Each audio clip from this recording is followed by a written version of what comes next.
Hi అండి. విశ్వ YouTube ఛానల్‌కి స్వాగతం. నేను ఇప్పుడు చేయబోయేది చింతకాయ ఆవకాయ అండి. ఇవిగోనండి. నేను 2 కేజీలు చింతకాయలు తీసుకున్నాను. ఇప్పుడు వీటిని చింతకాయ ఆవకాయకి రెడీ చేసుకుందామండి. ఎప్పుడు కూడా ఇలా పచ్చిగా ఉన్న చింతకాయలే తీసుకోవాలండి. గోకితే చూసారు పచ్చిగా కనిపిస్తుంది. దోరగా ఉన్నయి తీసుకోకూడదండి. దోరగా అంటే ఇవిగో చూడండి ఇది దోరగా ఉన్నట్లు లెక్క. నాకేదో 1, 2 కాయలు అలా వచ్చేసాయండి పొరపాటుగాని. ఇలా పచ్చిగా ఉన్న కాయలే తీసుకోవాలండి. ఈటిల్ని ఎలా చెక్కుకోవాలో చూపిస్తానండి.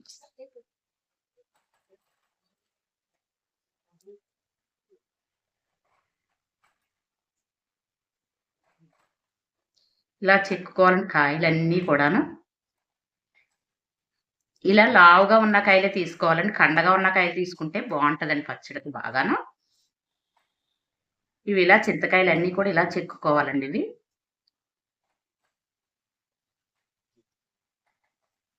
ఇలా చెక్కుకొని ఒక్కొక్క పిక్క ఈ ఏసులు తీసేసండి. ఇవి ఇలా. ఒక్కొక్క పిక్క కింద ఇలా చేసుకోవాలండి మనం.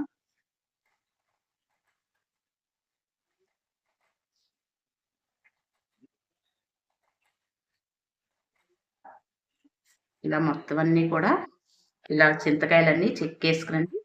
ఇలా పిక్కల కింద ఇలా చేసుకోవాలండి. కంపల్సరీ చెక్కుకోవాలండి. నేనివి కడుక్కున్నానండి. ఎందుకు కడుక్కున్నానంటే నేను, వీట్లి పైన బూడిదలా ఉంటదండి. ఆ బూడిద పోవడానికి నేను కడుక్కొని ఆరబెట్టుకున్నానివి. అవి బూడిద పోకపోతే నేను ఇలా చెక్కుతున్నప్పుడు నా చేతులకు అంటుకుపోతది కదండీ! అది మళ్ళీ ఈ చెక్కినట్లుగా అయిపోతది. అందుకని నేను ఒకసారి కడిగేసుకొని ఆరబెట్టుకున్నానండి ఈటిలిని. లేతగా ఉండకూడదండి. అలాగని దోరవైపు అవ్వకూడదు. ఇదే పదుల్లో తీసుకోవాలండి. దోరగా ఉండకూడదు. అలాగని లేతగా ఉండకూడదు. మనకు తొక్క చెక్కితే ఇలా రావాలండి. ఇవిప్పుడు 3 పిక్కలండి. అలాగా తీసేసుకోవాలి.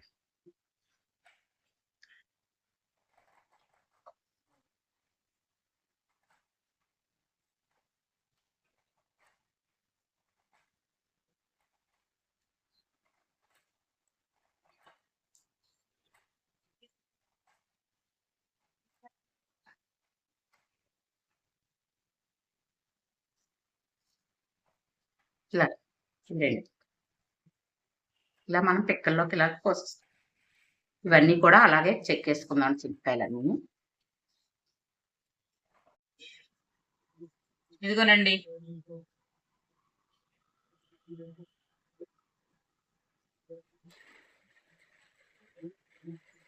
ఇదిగోనండి నేను చింతకాయలన్నీ ఇలాగా ఒలిసేసి పెట్టుకున్నానండి.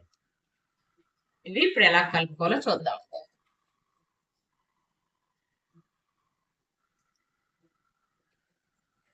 కారం తీసుకుంటున్నానండి నేను.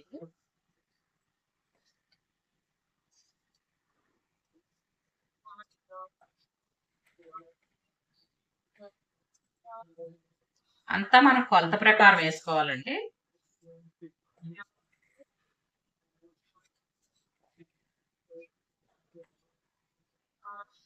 2 గ్లాసుల కారం వేస్తున్నానండి. 2 గ్లాసుల కారానికి 1 గ్లాసు ఆవాల పౌడర్. ఆవపిండి అంటారు దాన్ని. 1 గ్లాస్ వేసుకోవాలి. 2 గ్లాసులు కారం వేసుకుంటే ఇది సగం. 1 గ్లాస్ వేసుకోవాలి.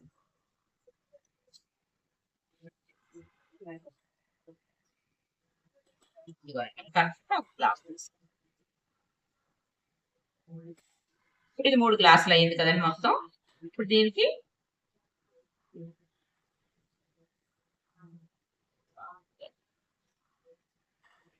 3 గ్లాసుల కారానికి 3 వంతులండి. 1 గ్లాసులో ముప్పావు. గ్లాసులో ముప్పావు సాల్ట్ వేసుకో. ఉప్పు.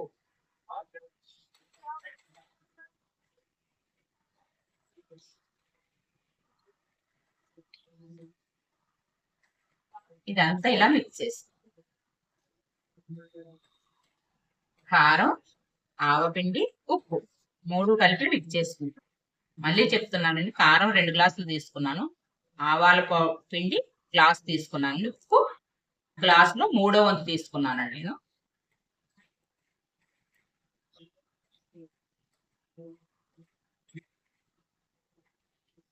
ఇదిగోనండి ఇప్పుడు కొద్దిగా మెంతులండి. ఇది లెక్కలో చెప్పాలంటే నేను 150 గ్రామ్స్ అండి మెంతులు వేసుకున్నాను. సారీ అండి, 150 గ్రామ్స్ అని కాదండి, 50 గ్రాముల్లో సగం అంటే 30 గ్రామ్స్ కానీ 25 గ్రామ్స్ కానీ మెంతులండి. అలాగే వెల్లుల్లిపాయలు ఇవి నేను 300 గ్రాములు తీసుకున్నాను. వెల్లుల్లిపాయలు ఇవన్నీ కలిపేసుకున్నాను. వెల్లుల్లిపాయలు అవి మన ఇష్టం అండి, ఎన్ని కావాలితే అన్ని వేసుకోవచ్చు. ఎక్కువ తిని వాళ్ళు అయితే ఎక్కువ వేసుకోవచ్చు అండి. వద్దు మాకు పచ్చట్లు ఇష్టం ఉండదు అనుకుంటే తక్కువ వేసుకోవచ్చు.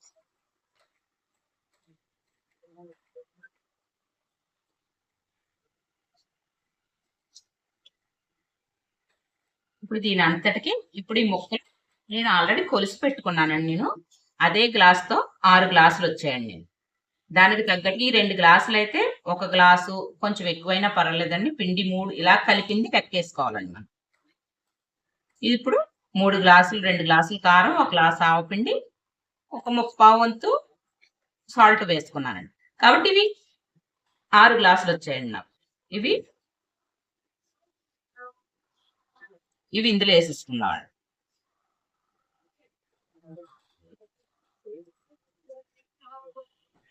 ఇవన్నీ ఇలా కారంలో కలిపేసుకుంటాం.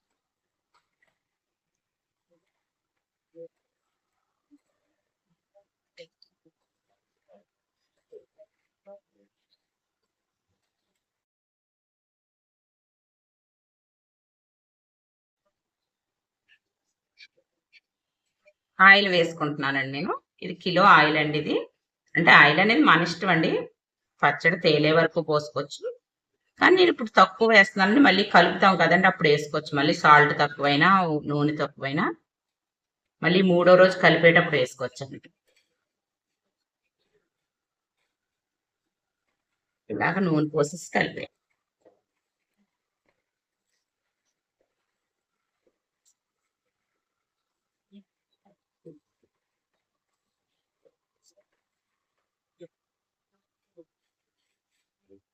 కాపాడుతుందండి ఆయిల్.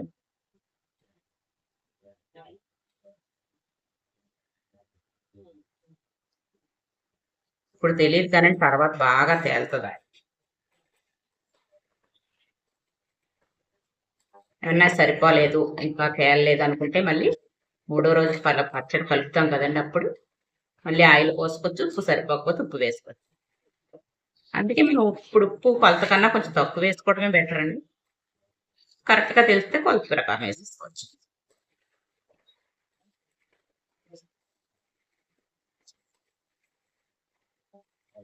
చాలా బాగుంటుందండి చింతకాయ ఆవకాయ. నీ కొద్ది తినాలనిపిస్తుంది. రైస్లోకి చాలా బాగుంటుంది, టిఫిన్లోకి కూడా, దోశలోకి.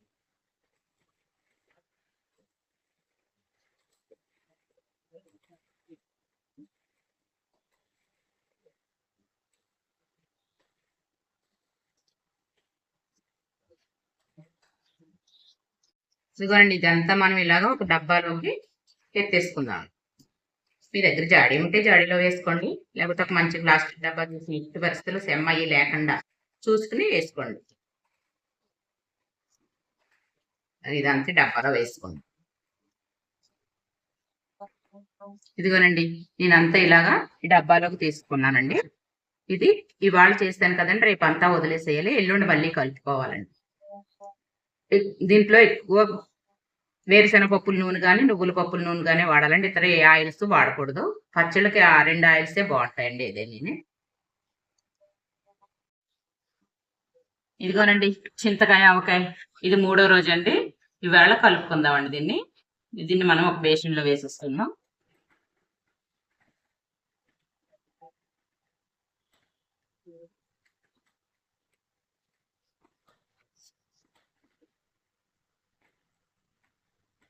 ఇలా పచ్చడి అంతా ఒక దాంట్లో వేసేసుకున్నాం.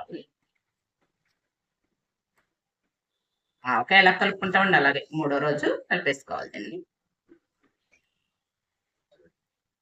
అంతా అడుగులు పైకి, పై అడుగుకి కలిపేసుకోవాలి.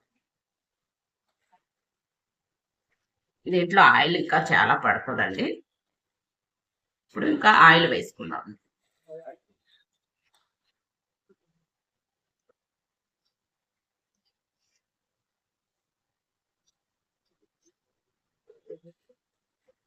ఆయిల్ కూడా వేసి కలిపేస్తున్నానండి.